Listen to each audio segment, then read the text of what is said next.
Hello दोस्तों, जय श्री कृष्णा। रानी की चटपटी रसोई में आप सबका स्वागत है। आज मैं बनाने जा रही हूँ पत्ते गोभी के कोफ्ते, और वो भी बहुत ही इजी तरीके से। तो आइए इसकी रेसिपी देखते हैं कैसे बनती है ये। इसके लिए मैंने पत्ता गोभी को अच्छे से कद्दूकस करके इसका पानी अच्छे से निकाल दिया है। पानी निकालने के लिए पहले इसमें थोड़ा सा नमक डाला है, उसके बाद इसे रख दिया था। अब इसमें मैंने 2 चम्मच के करीब बेसन डाल दिया है और आधा चम्मच के करीब यहाँ पे सूजी डाला है। सूजी से जो है वो थोड़ा सा कुरकुरापन आएगा कोफ्तों में। और आधा चम्मच लाल मिर्च पाउडर डालेंगे, आधा चम्मच धनिया पाउडर, आधा चम्मच हल्दी पाउडर, और नमक आप अपने अकॉर्डिंग कम या ज़्यादा रख सकते हैं। उसके बाद यहाँ पे मैंने आधा चम्मच के करीब हींग डाला है और 1 चम्मच के करीब यहाँ पे सौंफ और साबुत धनिया को कूट लिया था मैंने, और आधा चम्मच के करीब गरम मसाला। अब इसमें मैंने मैश किया हुआ पनीर डाला है। अब इनको मिक्स करके हम इनके छोटे छोटे ऐसे बाउल बना लेंगे। ये देखिए, इस तरीके से हमें सभी को बना लेना है। आप जैसे चाहें वैसे शेप इनको दे सकते हैं। अब इनको हम फ्राई करेंगे। फ्राई करने के लिए तेल को अच्छे से गर्म करना बहुत ज़रूरी है। इसमें एक एक करके हमने इसको डाल दिया और इसे हमें तब तक फ्राई करना है जब तक इनका कलर प्रॉपर गोल्डन ब्राउन ना हो जाए। तो ये देखिए, हमारे कोफ्ते जो हैं वो बन के बिल्कुल तैयार हैं। अब इनको हम एक प्लेट में निकाल लेंगे। इनका कलर भी बहुत प्यारा आया है।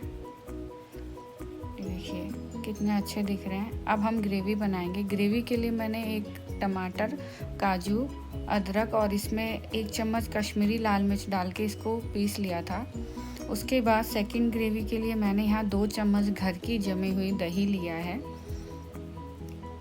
इसमें 1 चम्मच धनिया पाउडर,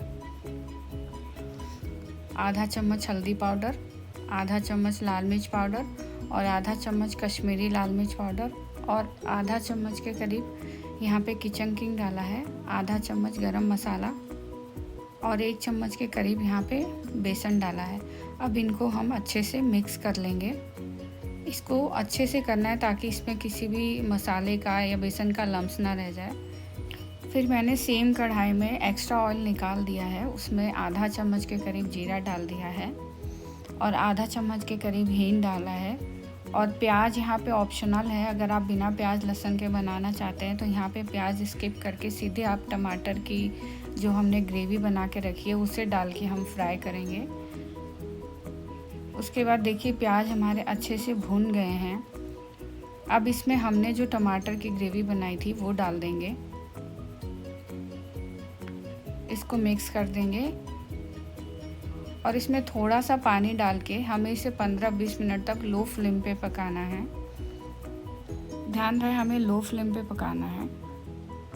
फिर देखिए, अब ये हमारे टमाटर अच्छे से पक गए हैं। अब इसमें हमने जो दही का पेस्ट बना के रखा था मसालों के साथ उसे डाल देंगे और इसमें थोड़ा सा पानी ऐड करके इसको अच्छे से मिक्स कर देंगे। ये देखिए, और दही डालते हुए इसको ध्यान रखें, हमें इसे लगातार ऐसे मिक्स करना है।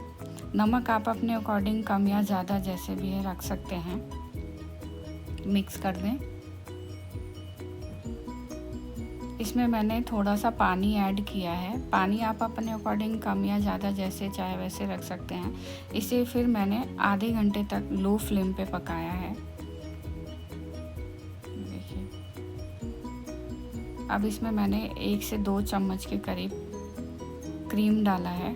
आप चाहें तो घर की क्रीम भी डाल सकते हैं। इसे मिक्स कर दें और इसे लो फ्लेम पे छोड़ दें।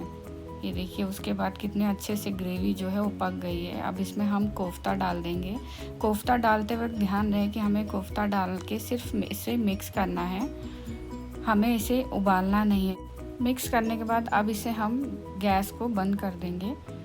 अब इसे आप चावल, पराठा या पूरी जैसे चाहे वैसे सर्व कर सकते हैं। अगर आपको मेरी ये रेसिपी पसंद आई तो प्लीज़ इसे लाइक, सब्सक्राइब और शेयर करना ना भूलें। Thank you.